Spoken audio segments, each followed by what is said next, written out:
So, The Mandalorian Season 2, Episode 3, The Heiress has been released. Shall we talk about it? Roll the title.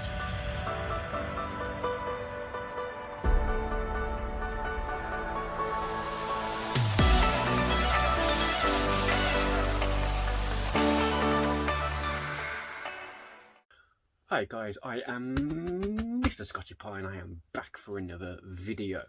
This time, as I said in the intro, I'll be talking about the third episode of the second series of The Mandalorian called The Heiress. So before I do jump into that though, if you do enjoy this video, please do hit that like button. And if you want to see more videos like this, I do trailer reactions, movie reviews, movie general talk, and of course a weekly movie and TV news. If that does sound like your sort of thing, please do consider that subscribe button. It would mean the absolute world to me. So, The Mandalorian Season 2 is shaping up to be a very, very good series. Obviously, we've had three solid stories so far, all very self-contained. Obviously, we know the overarching story is trying to find other Mandalorians so that Mando can find the Jedis to give the child to raise. But obviously that's the overarching story which leads into these individual stories. This time obviously we have the conclusion to last week's episode with the mother, the frog mother, arriving at that planet to see her through her husband so they can raise their children.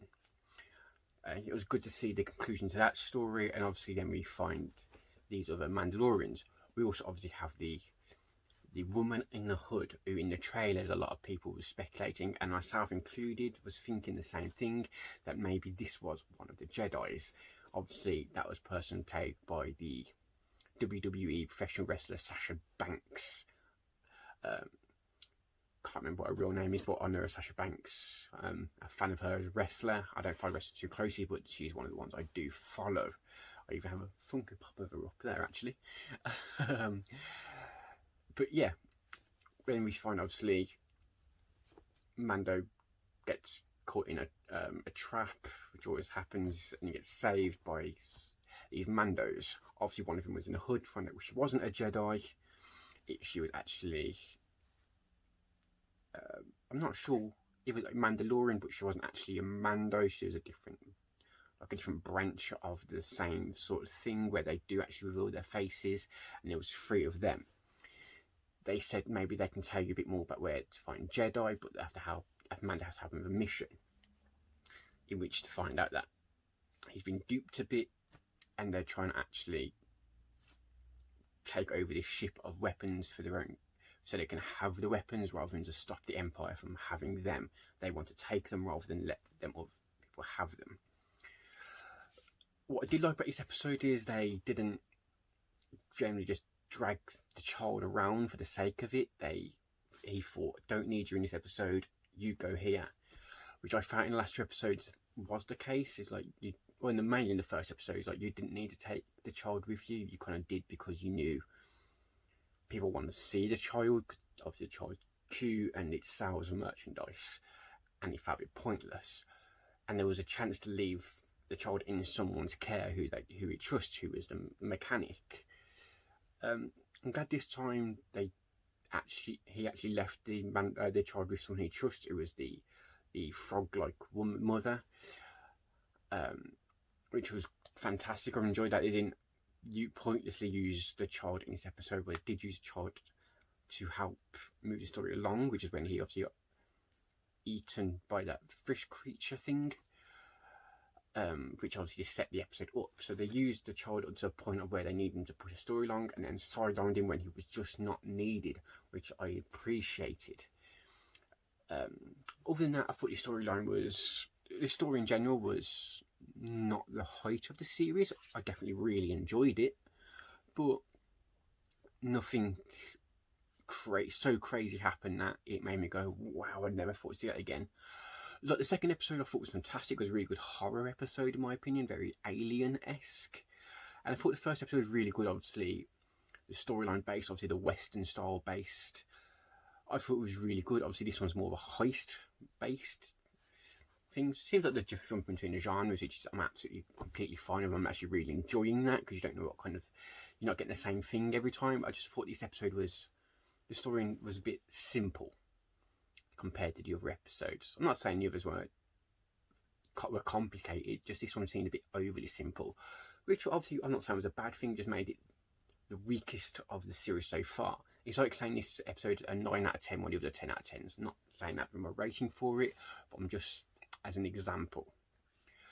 Obviously, I was excited to see Sasha Banks, the wrestler, in an acting role. I've only started seeing her in wrestling, but it seemed like she was very much a star in a cameo role rather than her trying to get into acting seriously, because she had a handful of lines, 3 or 4 lines, which I'm not saying she was a bad actor, I'm just saying she had no way to prove that she was a good actor either.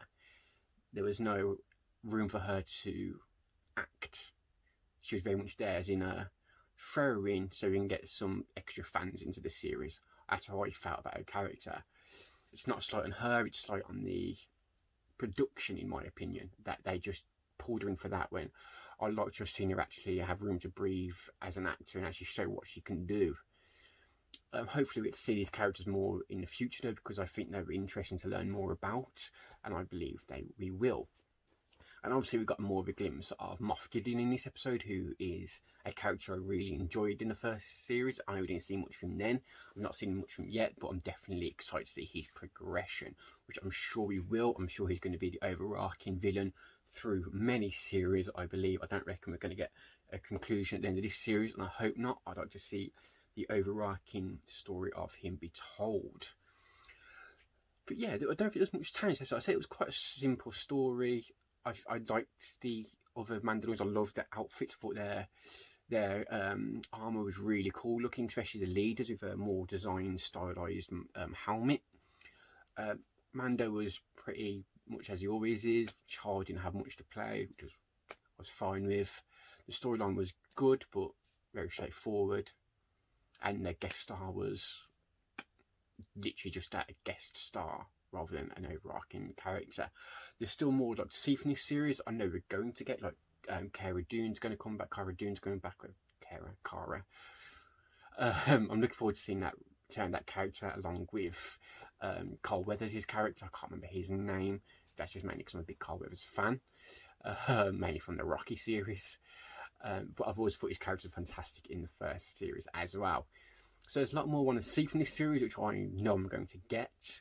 And obviously I'd like to see a bit more progression in the overarching story as well. It seems like at the end of every episode we're kind of ending up in the same place where we started off. So I would like to see more progression. Obviously it's only an 8-episode series, and the next episode after that we are halfway through this series. So I'd like to see some more progression to where we're going with that arc. Because I think we need to get somewhere close to that by the end of this series, definitely. I don't want to see the end of the child. I do enjoy watching the child on the screen, but obviously we need to find some more progression for viewership and entertainment purposes. But that is just my opinion on this episode. I would love to hear what your opinion is. Please do drop it in the comments below. I do respond to all comments. Let's do start a conversation down there. And if you did enjoy this video, please do hit that like button. And if you want to see more videos like this, I do trailer reactions, movie reviews, general movie talk, and of course a weekly movie news. If that does sound like your sort of thing, please do hit that subscribe button. It would mean the absolute world to me. Now I do hope you have a good day, or if you're going to jump into these weekly Mandalorian review videos, I do hope you have a good week. I am Mr. Scotty Pie, and I am out of here.